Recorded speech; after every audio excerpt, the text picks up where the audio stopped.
I'm Kevin Roose, a tech columnist at the New York Times. I'm Casey Noon from Platformer. And this is Hard Fork. All right, Casey, we are going to talk about Claude Mythos Preview, the new, scary, dangerous, unreleased model from Anthropic that has the whole cybersecurity world on edge. We'll talk about Project Glasswing, which is their attempt to give the good guys a head start in using this model to secure the internet before the bad guys get it, and what it all means. And we're going to release this ahead of our normally scheduled episode. We couldn't hold it back any longer. Yeah. And tomorrow, we'll release the rest of the show, including our interview with New Yorker writers Ronan Farrow and Andrew Morantz on their spicy new profile of Sam Altman. You don't have any disclosure merch, to my knowledge, so I had these made for you. Come on! One for each. Plus, one of our favorite segments, One Good Thing. Well, Casey, as you know, on this podcast, we have a rule about discussing AI models called ship it or zip it. Ship it or zip it. Unless you're actually putting it in people's hands, we usually do not want to hear about it. Yes, but today we are making an exception for the new Anthropic model Claude Mythos Preview that just was announced but not released to the public for reasons that we will talk about. But first, since this will be a segment and a show about AI, our disclosures. I work for the New York Times, suing OpenAI, Microsoft, and Perplexity over alleged copyright violations. And my fiance works at Anthropic. Casey, this is, I want to say, like the biggest story of the year in AI. I know there's been a lot of AI news. I know that people are probably saying, oh, here they go, talking about another model again. I am telling you, this is something that people need to be paying attention to because of the implications, because of the way it was rolled out, and because of the model itself, which we will get to all of that. But do you agree that this is a big deal? Well, you know, when we were talking about the show this week and we were kicking around the idea of like, hey, exactly how big do we think this is? You pointed out that one question people have been asking this week is, are we going to have to rewrite all software? And I feel like usually when folks are kicking that question around, it's a big story. Yeah, so this has been, just for a little bit of background here, there have been rumors for weeks now about some new incredible model that Anthropic had cooked up. And in part, those rumors emerged when there was a leak of a blog that the company had drafted to talk about this model. That happened about 2 weeks ago, and so people have been buzzing ever since. So let's just talk through what was actually announced this week. Okay. So on Tuesday, Anthropic announced that it was starting something called Project Glasswing. I got to interview some executives over there about this. They told me that the name Project Glasswing refers to the glasswing butterfly, which has transparent wings, and so it can hide in plain sight, and that is thematically important for reasons that we will come back to. Mm-hmm. It's also a delicacy in some countries. I've never had glasswing butterfly. Oh, have you? Got to try it. So notably, they are not releasing this model to the public because they claim it is too dangerous to do that. Instead, they are giving access to a consortium of tech companies, including Cisco, Broadcom, sort of makers of internet infrastructure, as well as Microsoft, Apple, Amazon. Basically, every big tech company that is not OpenAI or Meta is getting access to this model, but not general access, just access to do defensive cybersecurity testing, basically to go out and harden their systems and their infrastructure and their software before the general public can get its hands on this model. So what are some examples of what Mythos was doing in training that so alarmed Anthropic that it came to this point? So Anthropic has been running this model internally for several weeks now, and they claim that this thing has found vulnerabilities in every major operating system and web browser.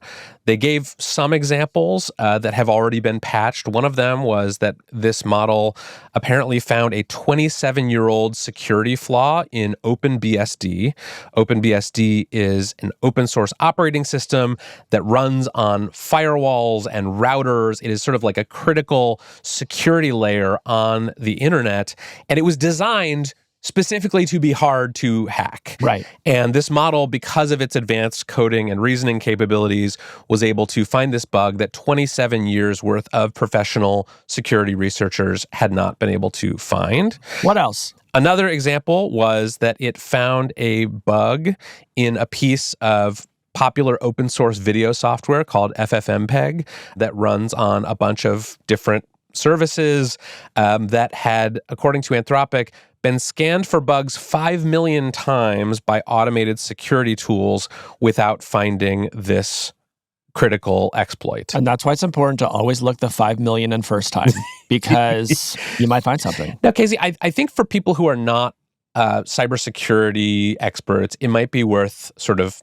sketching the context here for like how software works. Yes. So, every piece of software, every operating system, every app, every web browser that people use is built on a mixture of tools. Mm-hmm. Some of those tools are proprietary to the companies that make the software. Some of them are sort of shared open source tools that are just in everything. Companies will just grab this open source thing and plug it into their thing. Because that's compatible with everything else, saves you a lot of time and trouble. It's already been security tested by decades, sometimes, of researchers. And this is sort of a big piece of kind of the foundation layer of the internet, are these open source software projects. What is happening now, according to Anthropic, is that they can basically use this model, Claude Mythos Preview, to sort of proactively go out and find all of the unfound bugs, they call these zero-day exploits, in these critical pieces of software with a sort of speed and efficiency that no human security research team could do. Yeah. And, I would say that it can be difficult to talk about cybersecurity in a way that resonates people for a couple reasons. Cybersecurity as a field exists essentially almost entirely to alarm people and say, here are a bunch of problems and these are really scary. And I think that, I hope that folks in the cybersecurity field would not mind me saying, like, it is just like kind of an alarmist profession, and that when I've talked to these people over the past 15 years, they've been telling me, like, look, the entire internet is held together with spit and glue, and we're very lucky that there hasn't been a catastrophe yet, okay? So after all of this news came out, I was like, I want to talk to some people who are at least not working for Anthropic or this consortium to try to give me a gut check on how big a deal this is. And so I talked to Alex Stamos, who formerly led security at Yahoo and then Facebook. And Alex said, like, yes, this is a big deal. And he was hoping for a long time that we would see a consortium come together like this because of exactly what you just said, Kevin. The intelligence in these machines and their ability to work autonomously are now great enough that they can chain together exploits that human beings either would never see, would take them a long time to see, or they would just never get to because we're limited in ways that these machines are not. So that got my attention. Now, we should also talk about what the strategy is here from Anthropic, because I think a lot of people see an AI company that is known for sort of being alarmist about safety say, we've created this powerful, spooky new model, and we're not going to show you because it's too powerful and spooky, as some kind of marketing tactic. So I think we should just say, that is not, to my understanding, the case here. No. And in my mind, it is obvious why. If you're a corporation and you release a tool and people with no real technical expertise are able to use it and within a few hours discover a novel exploit in the Linux kernel and then take over other people's machines to cause crimes, you might be held liable as a corporation. You will get in trouble. There will be congressional hearings. So companies, just in their rational self-interest, do not want to sell cyber weapons on the open market.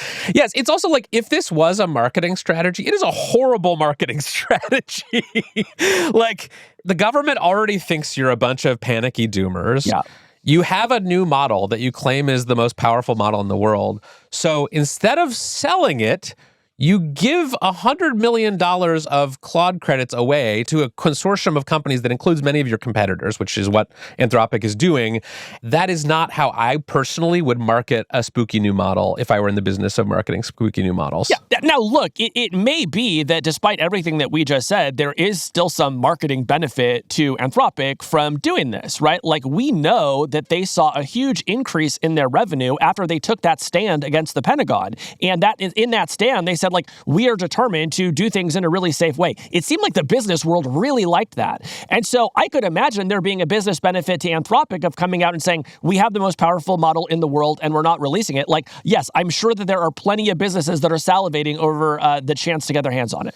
But they can't, unless they are part of this consortium, which is interesting in part because my understanding from talking to folks involved with the consortium this week is that it is not like all of the companies that are in this consortium are getting kind of employee-wide logins to this thing. It is my understanding is reserved for these cybersecurity defense teams, the so-called blue teams at these companies who are in charge of doing penetration testing and other forms of cybersecurity research on their own product. So they are at least claiming that they are trying to get ahead of what they envision will be a sort of reckoning was the word they used for cybersecurity. And it seems plausible to me that in the next kind of 6-ish months, every major piece of software in the world is going to need to be patched, rewritten, and re-released. So just an absolutely massive project. Let me ask you this. Alex Stamos, the security expert that I mentioned, told me that he sees essentially like two broad possibilities.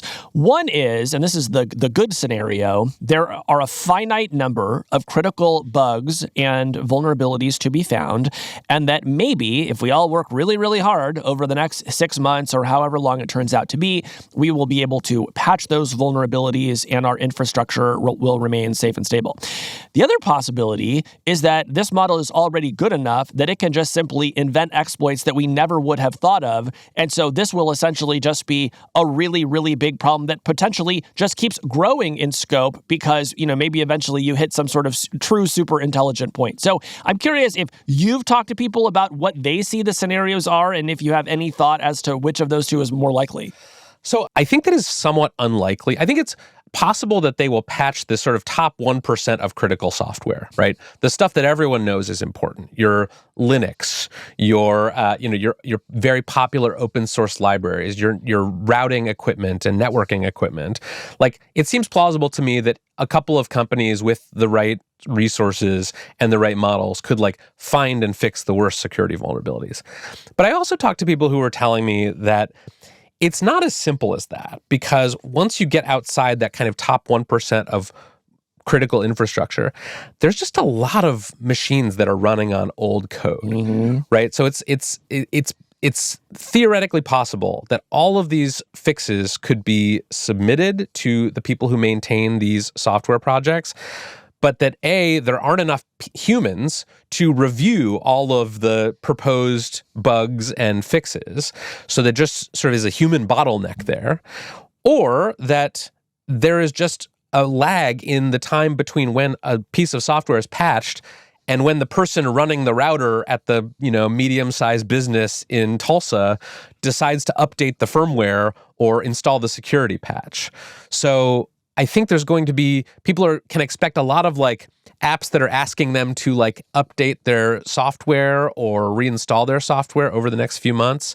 I've started getting a few of these already. Have you started getting these? Yeah. Yeah. So I think this is going to be a kind of forced reset for the entire cybersecurity industry and a very significant event in the history of technology. Yeah, well, and just to make it concrete, we are currently at war with Iran, and Iran is currently hacking our critical infrastructure. There's a story in Wired this week about them successfully hacking water and energy infrastructure. Right now, they're able to do that without a Mythos quality model. I would be quite nervous about what they could do if something like that fell into their hands. So this really is not an abstract concern that we're laying out. Right. And we should talk about this government piece of this, because one weird characteristic of this moment is that this very powerful advanced model that Anthropic claims is capable of doing autonomous cybersecurity research and attacks is also a company that the U.S. government has spent the last several months trying to kill. Yeah. And has tried to declare Anthropic a supply chain risk. They have ordered all federal agencies to stop using Claude. And so My understanding is there have been some conversations between Anthropic and parts of the, sort of national security establishment and apparatus about this model. But it is also simultaneously true that they cannot use this model without sort of running afoul of the administration. So a private company right here in San Francisco currently has a technology that they claim is capable of finding critical security vulnerabilities in every major operating system and web browser in the world. And the U.S. government, to my knowledge, does not have access to this technology. Yeah, it does seem like something that our national security infrastructure would want to have access to. One more piece on the regulatory front.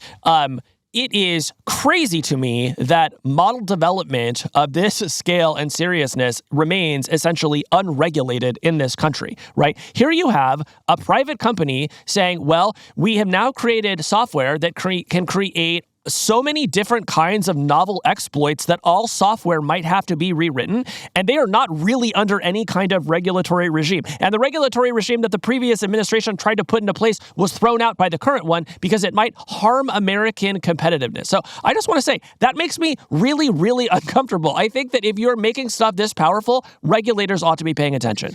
Yeah. One interesting sort of historical note that I'll make here is for the past few years, at least, there has not been kind of a significant gap between what the AI companies have built internally and what the public has access to. Yeah. Maybe there's a slightly better model that the companies are working on that they, need to spend a few months testing before they release it. But or it runs a little faster than the one that you have access to. Yeah, but there has not been kind of a significant gap since, I think, GPT-2, which was in 2019, which involved some of the leaders of Anthropic who were then at OpenAI, who made a decision to hold back this model, GPT-2, out of fears that it could be used for things like automating propaganda and misinformation. Right. In reality, it could barely write a limerick. Yes. But, Yes. They erred on the side of caution. They did. And they got a lot of crap for that. People sort of said, oh, you're using this to hype some of the same stuff we're hearing this week about Anthropic. And I think in that case, they were, probably a little overexcited about what this model could do, but they wanted to make sure that they weren't wrong, and so they held this back, and that created a gap of at least a couple months to maybe a year between what the average person could see and what was happening inside the AI labs. That gap is now open again. There is now a model that you and I cannot use, that our listeners cannot use unless they work at one of these companies in cybersecurity defense, and what the AI companies are claiming. And I think that is just a very tenuous situation, and I don't like it, but I also understand why I think in this case, this was the right decision. Well, what do you mean when you say that it's tenuous then? I think as hostile and suspicious as people feel toward the AI industry, that only gets worse if they think that there are secrets being kept in a basement that they can't access. And I think that it creates paranoia and fear. I think that it is generally responsible to have transparency from the AI companies about how capable their models are. And I understand in this case that Anthropic felt like it had to make an exception, but I think this gap may be here to stay. Is the thing that I'm wondering about. I think it probably is. I mean, it's worth saying that Anthropic was founded on the idea that if it could build models that were at the state of the art, at the frontier, that it could have some influence over that frontier and it could guide it to a safer place than it otherwise might have gone. To me, the Pentagon fight and now Mythos are examples of that thesis in action, right? Where it made the best model, and that gives it some room to try to do a little bit of good. So, blocking domestic surveillance and autonomous weapons for a little while, or preventing bad actors from getting their hands on, tools that could create novel exploits. At the same time, in order to do that, They had to build the model in the first place. And there is a risk that there is some sort of, intellectual property leakage that sort of somehow all of the innovations that they're building are going to trickle down into other places. And my fear is just that it becomes this sort of self-fulfilling prophecy, right? Where we have to build this frontier, even though it's dangerous, and we're going to guide it to this safer place. But, you did build the thing in the first place. So I just like reminding people of that tension, because it is not actually inevitable that we build these systems, and yet we do often act as if that were the case. Yeah. Can I tell you my honest, one of my first thoughts when I saw this Claude model? Yeah. I hope Casey doesn't call off the wedding. Because why would I call off the wedding? I know you're not going to call off the wedding, but I hope that you do not break your fiance's heart, because he now has access to a model that could ruin your life. Oh, trust me, I hear about that a lot. Yeah. Some people in my household are very excited about their fancy model that the other person in the household can use. Okay, so last thing, a lot of the people I know who are plugged into the cybersecurity world are being asked right now what people should do about their own security if they are worried that models like this will become public. Should they be locking down all their accounts and moving their cryptocurrency into cold storage? What do you think people should be doing in anticipation that something like this will become public? It's funny. I had a friend ask me that just this morning as I was preparing for the podcast. And I said, a couple of things. One, to some extent, we're just going to have to wait. I mean, to the extent that any of what we've just described is good news, it is that the defenders appear like they're going to have some runway to fix some really bad problems before the bad guys catch up. So I think we should give them a little bit of room to see what they can do. If it does emerge that there is a similar model that can wreak havoc, rest assured there will be segments about it on Hard Fork, and we'll have some updated guidance. But I asked my friend, do you have a password manager, and do you reuse passwords for the same thing? And she said, I've never really been able to get one of those password managers to work for me, and I do sometimes reuse my passwords. So I said, look, if you're looking for something that you can do, just make sure that you have done your basic online cybersecurity hygiene. You should use a password manager. I use 1Password. There are many others out there that are just as good. Don't use the same password for anything. Your passwords should be randomly generated and not, the name of your pet or whatever. And then use multi-factor authentication where you can, right? So don't let anybody get into your Gmail or your banking account just by typing in 8 letters. You should also be, using an authenticator app. And so those are some of the basic things that I would tell people to do, Kevin. Yeah. I am planning to deal with the possibility of a massive cybersecurity breach by just sort of selectively dribbling out incriminating things about myself. Okay. Just sort of trying to get ahead of any hacks that might expose my emails going back decades or anything like that. So I'll just say, in that spirit, I used to like the Black Eyed Peas. And I still do. Let's get it started. Now that was a critical vulnerability that I just exposed. But who will be the first to exploit it?